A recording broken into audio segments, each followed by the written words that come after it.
Hello everyone. So this is Vigyan Club by DS, and students, in this video we will understand about what is an atom. So what is an atom? Atom is the smallest unit of matter. ठीक है, अब ये तो एक definition है कि atom क्या है, एक स्मॉलेस्ट यूनिट ऑफ मैटर है।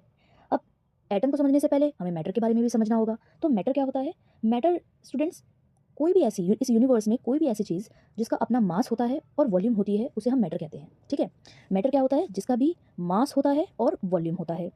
ठीक है, anything which occupy space and have mass, that is called matter. ठीक है, तो अब ये जो मैटर है, जैसे कि फॉर एग्जांपल एयर के पार्टिकल्स हैं या एयर है, कोई भी मैटर आपके आसपास जो भी चीज़ें रखी हैं, जैसे कि सैंड है, वुड है, पेपर है, ठीक है, जो भी आप आसपास देख रहे हो वो सब मैटर है। ठीक है, अब ये मैटर बना किससे है? तो वही आंसर इस वीडियो में है कि जो मैटर हम आसपास देख रहे हैं ना, वो आपको ऑब्जेक्टिव तो दिखाई दे रही है, फिजिकली वो आपको चीज़ें दिखाई दे रही हैं, बट एक्चुअल में उसका बेसिक यानी कि जो बेसिक यूनिट है वो किस चीज़ से बनी है, दैट इज एटम। जैसे कि एक एग्जाम्पल कि घर बनाने में सबसे स्मॉलेस्ट यूनिट क्या होती है? एक ब्रिक होती है। सेम उसी तरीके से अगर हम एक किसी चीज़ को देख रहे हैं, किसी भी मैटर को देख रहे हैं, तो उसको बनाने के लिए किसकी जरूरत होती है? एटम की जरूरत होती है। ठीक है, तो हियर इज एटम।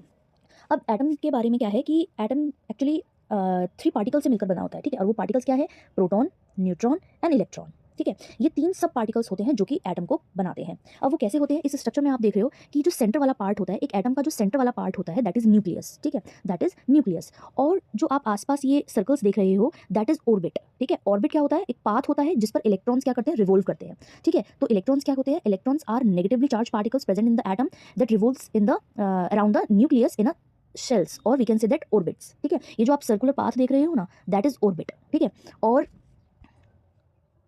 जो आप ये बॉल्स देख रहे हो ना, ये क्या है? इलेक्ट्रॉन्स है। ठीक है, ये इलेक्ट्रॉन्स होते हैं और ये they are negatively charge particles. ठीक है, अब इसके बाद हम बात करते हैं प्रोटॉन की। तो प्रोटॉन क्या होता है? प्रोटॉन हमारे पॉजिटिव चार्ज पार्टिकल्स होते हैं जो कि न्यूक्लियस के अंदर प्रेजेंट होते हैं। कहाँ प्रेजेंट होते हैं? न्यूक्लियस के अंदर। ठीक है, और ये पॉजिटिव चार्ज पार्टिकल्स होते हैं। फिर नेक्स्ट हम बात करते हैं न्यूट्रॉन की। तो न्यूट्रॉन क्या होता है?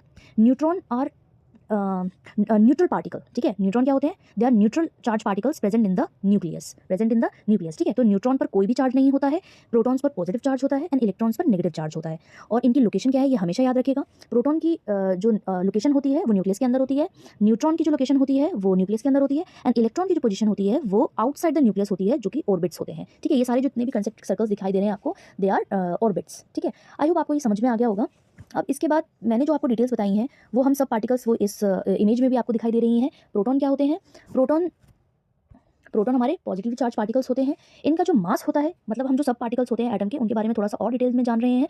जो प्रोटॉन होता है that is positive charge particle, इनका मास होता है 1 AMU। AMU का मतलब होता है एटॉमिक मास यूनिट। ठीक है, इनका लोकेशन मैं आपको बता ही चुकी हूँ, न्यूक्लियस के अंदर होता है। और इनका रोल क्या होता है? ये एटॉमिक नंबर, किसी भी एलिमेंट का एटॉमिक नंबर फाइंड आउट करने में हेल्प करते हैं। जैसे कि कार्बन है, जैसे हमारी हम 10th क्लास में 1 to 20 एलिमेंट्स को लर्न करवाते हैं, hydrogen, helium, lithium, beryllium, boron, carbon, और आगे 20 तक लर्न कराते हैं। तो दे आर एलिमेंट्स। ठीक है, और हमारी अर्थ पर ऐसे 118 एलिमेंट्स प्रेजेंट हैं। ठीक है, जिसमें से हमारे naturally present most of the naturally present elements हैं, और कुछ मैन मेड डिस्कवर्ड यानी कि man discovered by the humans वो भी हैं। ठीक है, तो जो एलिमेंट्स होते हैं उनका एटॉमिक नंबर हमें कैसे पता चलता है? Because of proton. ठीक है, उसकी हेल्प से पता चलता है। फिर नेक्स्ट हम बात करते हैं न्यूट्रॉन की। तो न्यूट्रॉन ऐसे चार्ज पार्टिकल होते हैं जो कि जिन पे कोई चार्ज ही नहीं होता है, दे आर न्यूट्रल। ठीक है, तो न्यूक्लियस में ये न्यूट्रल होते हैं, इनका मास भी AMU होता है और लोकेशन भी इनकी न्यूक्लियस होती है। तो अब आपका क्वेश्चन होगा कि फिर इसका फायदा क्या है जब ये न्यूट्रल है? तो बिल्कुल इसका रोल प्ले है। ये क्या रोल करता है? ये न्यूक्लियस की स्टेबिलिटी को ऐड करता है। ठीक है, न्यूक्लियस में अगर प्रोटॉन और न्यूट्रॉन दोनों नहीं होंगे तब तक वो न्यूक्लियस में स्टेबिलिटी नहीं होगी। तो इन प्रोटॉन और न्यूट्रॉन दोनों का होना बहुत जरूरी है ताकि न्यूक्लियस स्टेबल रहे। ठीक है, लास्ट सब पार्टिकल क्या है? इलेक्ट्रॉन। इलेक्ट्रॉन पर नेगेटिव चार्ज होता है